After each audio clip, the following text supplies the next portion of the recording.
Oke, bismillahirrahmanirrahim. Assalamualaikum warahmatullahi wabarakatuh. Eh, ada sedikit penjelasan mengenai video sintesis aseton ya, yang kemarin sudah diberikan.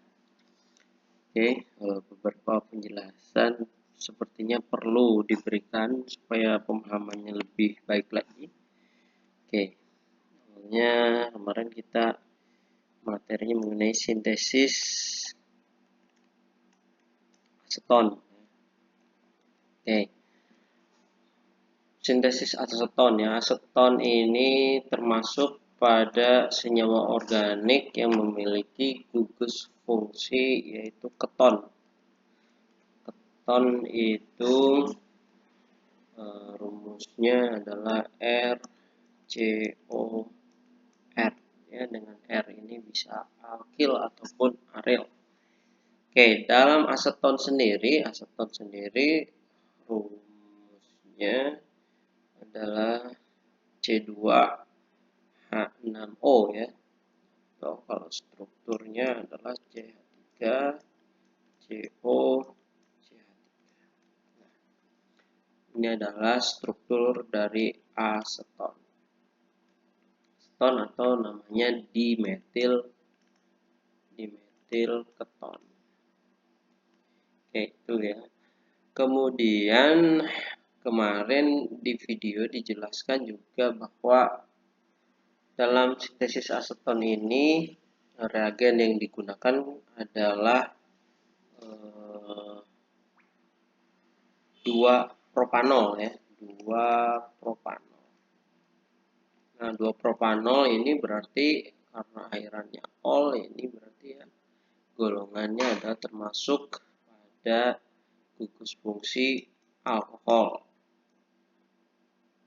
Kemudian seperti yang sudah dipelajari, saya yakin sudah pernah dipelajari di teori bahwa untuk membuat keton dari alkohol, maka alkohol yang digunakan adalah alkohol sekunder. Alkohol sekunder. Karena apabila alkohol primer, maka yang terbentuk bukan keton tetapi lebih ke aldehid ataupun asam karboksilat. Ya.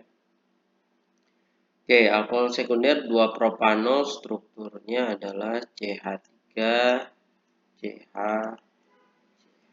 3 alkoholnya di C sekunder. Nah, reaksi yang digunakan adalah reaksi oksidasi. Nah, untuk reaksi oksidasi kemarin di video juga digunakan yaitu reagennya yaitu kalium dikromat 2Cr2O7 ya. Nah, ini oksidatornya. Oksidatornya ini H2Cr2O7 dengan penambahan asam sulfat ya, H2SO4. Jadi pada dasarnya sesungguhnya oksidatornya itu adalah asam kromat H2CrO4, asam kromat. Nah, ini yang bertindak sebagai oksidator. Oke, kita akan bahas ini nanti ya. Kita bahas dulu ke reaksi oksidasinya ya, reaksi oksidasinya. Reaksi oksidasi dari alkohol sekunder yaitu tadi propanol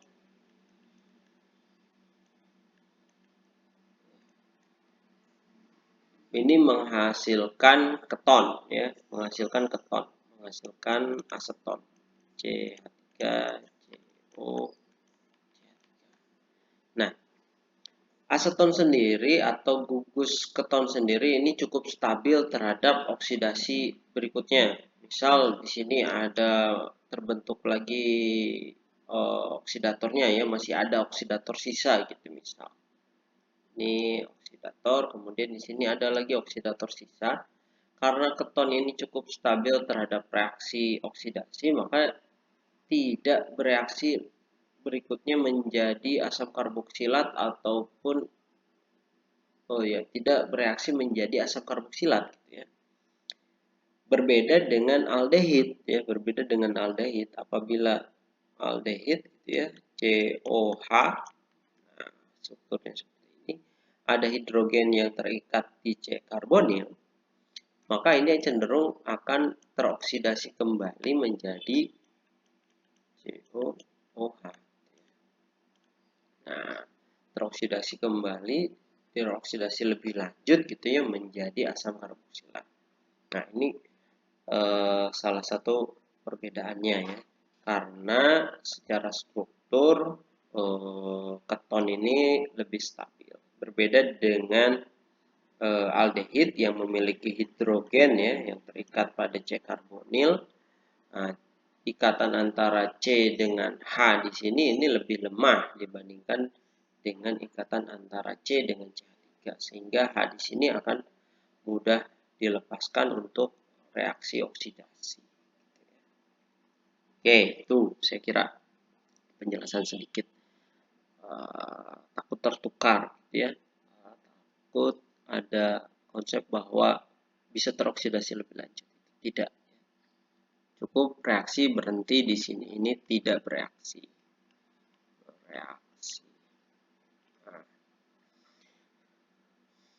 Kemudian ya, tadi kita membahas juga mengenai oksidator ya. Oksidator yang digunakan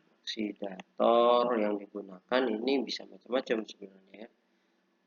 Bisa kalium permanganat ya, MnO4 ya, dalam suasana asam ataupun basa. Nah, tetapi yang paling sering digunakan adalah asam kromat, H2CrO4. Asam kromat sendiri ini tidak ada dalam keadaan murni atau tidak ada dalam keadaan terisolasi gitu ya, tidak dijual asam kromat, tidak ada.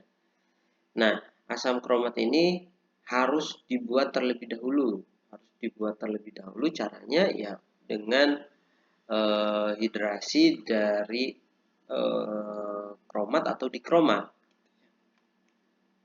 Nah, yang paling sering dilakukan adalah dengan mereaksikan antara dikromat K2Cr2O7 ya, ditambahkan dengan asam sulfat H2SO4. Nah, H2SO4 ini akan ada 2H+ gitu ya. 2H+ menjadi ini 2H+ menjadi H2Cr2O7 gitu ya. Nah, ini bisa berubah menjadi H2CrO7 plus CrO3. Nah, si CrO3 ini atau kita sebut sebagai kromium trioksida. Kromium trioksida ini apabila terhidrasi dengan air H2O gitu ya, bereaksi dengan H2O, ini akan juga membentuk asam kromat. Nah, sehingga pada realnya di lab biasanya ya direaksikan antara dikromat K2Cr2O7 plus H2SO4 dalam air. H2SO4 tidak pekat tetapi dalam air. Ya. Wash dalam air. Bisa 10%, bisa berapa persen ya, direaksikan sehingga ini akan membentuk H2CrO4. Nah, itu ya. Nah, H2CrO4 atau asam kromat inilah yang berperan sebagai oksidator dalam reaksi sintesis aseton. Itu ya, saya kira seperti itu. mengenai asam kromat. Nah, kemudian kemarin juga kalau kita amati dalam video ya, ketika asam sulfat ditambahkan dengan dikromat, itu kan mula-mula warnanya jingga terlebih dahulu gitu ya. Nah, itu adalah warna yang spesifik dari warna dikromat. Kemudian lama-kelamaan si warna jingganya itu pudar dan berubah menjadi warna merah. Nah, warna merah itulah yang menandakan bahwa si asam kromatnya itu sudah terbentuk. Asam kromatnya ini warnanya merah. Nah, kalau sudah seperti itu baru reaksi akan berjalan cukup baik ya, reaksi oksidasinya. Kemudian ya reaksinya berarti kan kalau kita tuliskan sama reaksinya secara lengkap yaitu CH3 CHOH CH3 K2CR2O7 H2SO4 H2O ini menjadi CH3 CO. Nah, kira-kira seperti ini ya. Nah, kemudian berikutnya lagi adalah mengenai perhitungan persen yield hasil reaksi. Nah, ini juga cukup penting ya. Kemarin beberapa soal yang dikerjakan ada yang keliru, ya, ada masih bingung sepertinya. Oke, pertama yang perlu kita hitung dalam reaksi tentu saja adalah mol. Ya. Mol itu adalah bagian yang paling penting dalam reaksi. Nah, untuk menghitung mol tentu saja kita membutuhkan massa dan mR. Oke.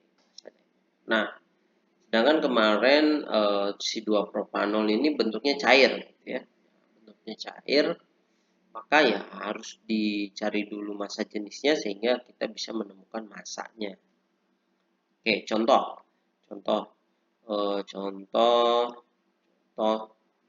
kita mereaksikan misal 75 ml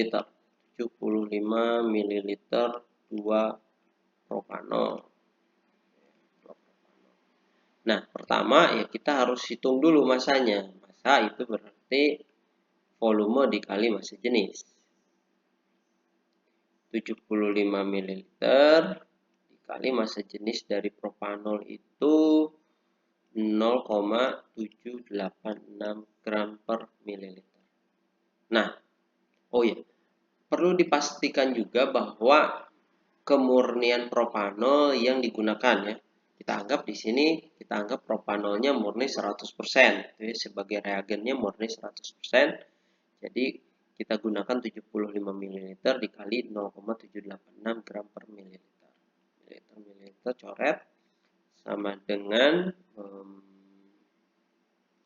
58,5 gram.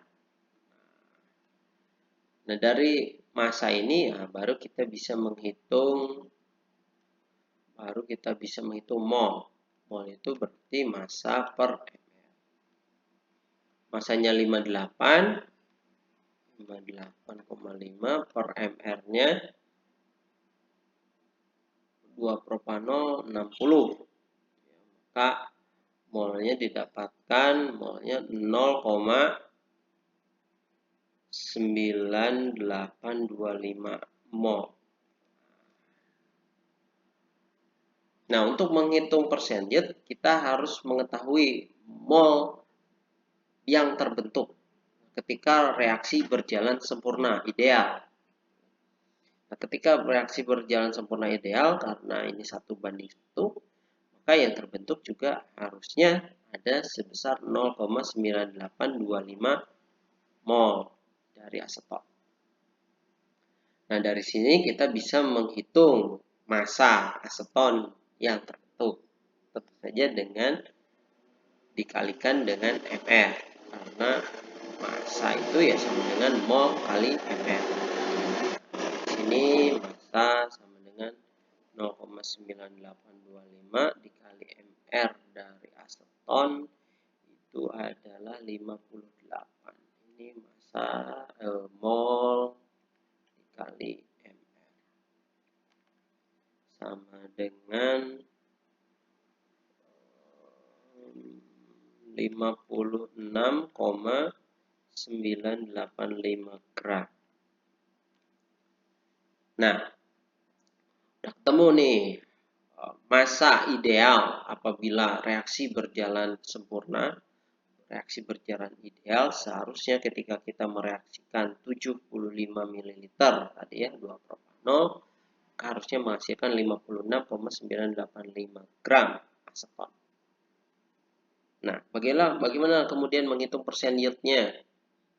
Kita tandai dulu ya ini 56,985. Nah, katakan bahwa kita menghasilkan aseton gitu ya, aseton setelah didistilasi gitu ya.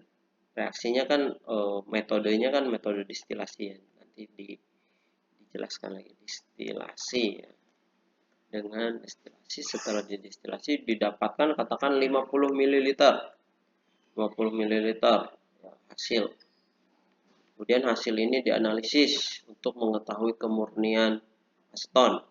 Ternyata setelah dianalisis, misal menggunakan GC gitu ya, dianalisis ternyata kemurniannya 90% aseton. Nah, maka kita pertama harus hitung dulu berapa jumlah aseton yang terbentuk. Aseton sama dengan 50 ml hasil dikali kemurniannya 90%. Berarti 45 ml-nya itu adalah murni aseton. Oke. Nah, kemudian dari sini karena tadi kita dapatnya dalam skala gram, maka kita harus mengkonversi dalam bentuk gram. Maka massa sama dengan 45 ml dikali massa jenis aseton. Massa jenis aseton itu 0,784 gram per mililiter. Maka didapatkan 35,28 gram. 35,28 gram aseton. Nah, dari sini, dari angka ini, baru kita bisa menghitung persen yield. Persen yield. Dengan massa hasil ya. Massa hasil yang didapatkan per massa ideal.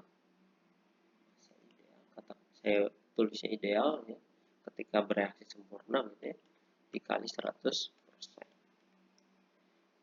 Maka tadi hasilnya itu 35,28 gram per massa idealnya tadi kalau tidak salah 56 ya, 985 gram dikali 100%. Oke, itu